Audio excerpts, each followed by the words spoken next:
We are back, mother clickers. The puns are back, the violence is back, the deep complex relationships are back, and Daddy's back, teaching us electrics? Per usual, there were spoilers ahead for this episode. However, there are no game-related spoilers for anything further in the show. Episode 1, written and directed by Craig Mazin, is titled Future Days, after a song Joel sings to Ellie in the games. An important song to the story, and thematically, it's incredibly important. Craig mentions this because both of our protagonists are wrestling with their futures while being anchored by their pasts. Episode 1 reintroduces where our protagonists are while introducing a lot of key characters for Season 2. We start off the episode revisiting the lie Joel told to Ellie in Season 1 regarding what happened with the Fireflies, a lie that will come to hold serious weight. The way Bella delivers this, okay, and the way Pedro receives it, points us towards the direction their characters' relationship will go over the next few years. That being this element of tension and denial from Joel around if Ellie really knows the truth. We then get a throwback by seeing some giraffes, just like Ellie and Joel did in Season 1. However, this time, instead of the moment being surrounded by themes of hope, these giraffes are surrounded by themes of revenge, given to us by a new character, Abby and the leftover Fireflies seeking to hunt down Joel for what he did at the end of last season. This scene introduces something that has become more popular in modern television and film, thanks to groundbreaking characters such as Tony Soprano and Walter White. Nuance. Sweet, sweet nuance. I don't want writers to tell me characters are either good or bad. I want them to make me feel like the 3 years I spent of my life getting a moral philosophy degree wasn't wasted, by exploring the morality around the fact that a protagonist can do bad and an antagonist can be justified. Cue opening credits. It's great to hear Gustavo back at it, the composer of one of my favourite opening scenes. In fact, it's great to see Gustavo back at it, as he features in a cameo during the dance scene later in this episode. The colour tone of the intro has been changed, opting for a colder hue to portray both the snowy temperatures we're set in, along with some colder themes we'll see this season of revenge, secrecy, and consequence. We flick to a scene in Jackson, the commune from Season 1 where Tommy lived, and now Joel and Ellie live. We see Ellie doing some vicious hand-to-hand combat practice with Jesse, which, by the way,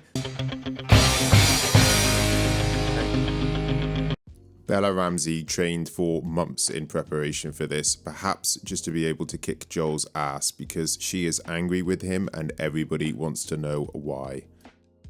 Dina, who is Ellie's new best friend in Jackson, and also Jesse's ex, goes to see Joel, and she pretends to care about learning electronics so she can ask Joel why on earth Ellie is angry with him. Hidden in this scene is some sneaky foreshadowing, where Joel explains, too much current runs through, heats up the strip, it bends, releases the lever, circuit breaks. Otherwise the wires get hotter and hotter, lights the inside of your walls on fire, there goes your house. Now to me, that sounds a little bit like infected roots running through pipe that could turn your commune to fire. Or perhaps the hatred he's feeling from Ellie becoming hotter and hotter and lighting the walls of his insides on fire.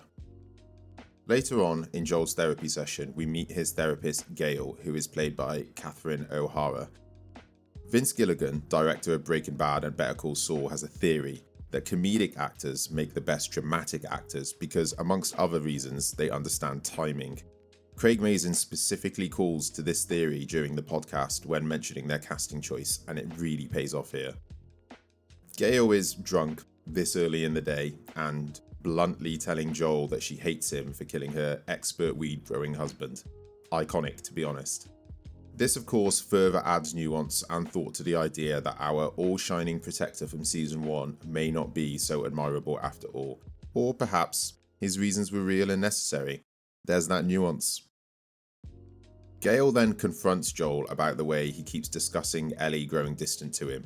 She can sense that Joel isn't giving her the full picture, but again, Joel refuses to let it slip, instead claiming that all he did was, I saved her. We're one episode into the new season and Joel is already having to deal with the emotional consequences of him choosing to save Ellie over humanity. I think the writers are making it very clear that this is still the beginning of the journey for Joel. He isn't just hiding his actions from the end of last season, he is still most definitely wrestling with coming to terms with them in the first place. And then this theme of secrecy is being emphasized by the fact that Ellie, of course, has her own secret that she's dealing with. The second scene in this episode involves her demonstrating another combat skill, shooting the heads off of clickers with her trusty Uncle Tommy. However, this bonding moment quickly dissolves into a heated discussion around Joel over protecting Ellie and making her decisions for her. She insists on being kept on patrols instead of being put onto a safer gate-watching position, and she also resents being told not to talk about her secret of being immune, opting to I got bit, everybody! I got bit! Literally shout it through the hills instead. This is where Tommy points out the parallels between Ellie and Joel, both stubborn, insistent, and like to do things their own way. Later in the episode, Dina goes to pick up Ellie for the patrol and does some subtle flirting. Ellie does like Dina back, however her vibe detector isn't quite as on point as Frank's was last season. Interestingly, you can see astronaut posters in the background here, a callback to Ellie mentioning that her dream job was to be an astronaut in season 1, while Nirvana's cover for Love Buzz is playing in the background, very fitting for the dynamic between these two this episode. On their patrol, Dina asks Ellie to the dance while cracking out what we've all been waiting for, a good old classic pun. Dina may not, but we know that's the way to Ellie's heart. Further demonstrated by Ellie scribbling this joke down, followed by "do not f this up" in her notepad. At the first signs of blood and trouble, instead of turning back as instructed, Ellie and Dina double down on the opportunity for some violence against the infected. Here, we're reminded that Ellie is now a badass, and we're also introduced to a stalker, a different kind of infected with slightly more intelligence. They have their ability to lure their prey and plan more accordingly. Brave and overconfident, Ellie gets bitten by a stalker and quickly hides the wound before Dina sees it, and later on cuts the wound so that it no longer looks like a bite. Although she may resent Joel for forcing her to keep the secret, it seems she understands that it needs to be kept.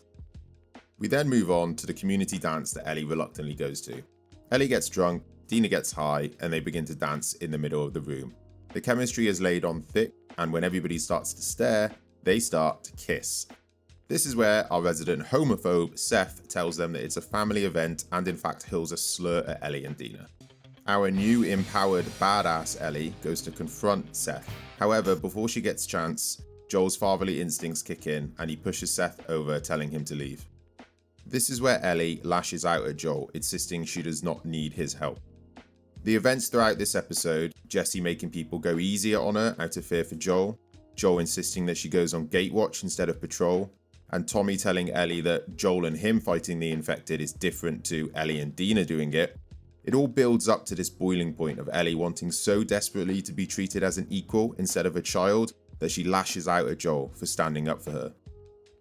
Things may seem all sweet and dandy in Jackson, outside of the interpersonal relationships explored, but in a scene where Joel, now head of construction, is told by Maria to speed up construction to help account for all the new refugees arriving in the commune, Joel tells Maria that they need to prioritize their own and that by trying to look after everybody, they can become good to nobody.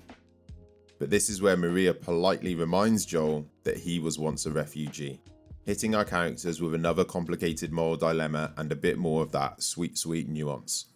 Even then, things seem good at Jackson. They're passing around recreational drugs, they're having dances, and they're now the hunters rather than the hunted. It's the most functional community we've seen so far.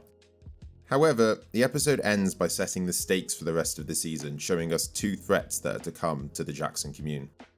Firstly, we see that the roots which have overgrown through the pipes in fact contain cordyceps, and we know from last season the infected can be alerted to the presence of humans via these roots. Secondly, we see that Abby and the antagonists, sounds like a great band name, from the start of the episode look to have found the Jackson commune on their hunt for Joel. Things are about to get spicy. That's the recap for the first episode of Season 2 rounded up, everybody. Drop a comment if you noticed anything that I've missed, or just any general thoughts on the episode. I'll be doing these videos weekly throughout the whole season, so if you've enjoyed this video and or found it insightful, make sure to come back next week for the next installment of The Observation Chamber.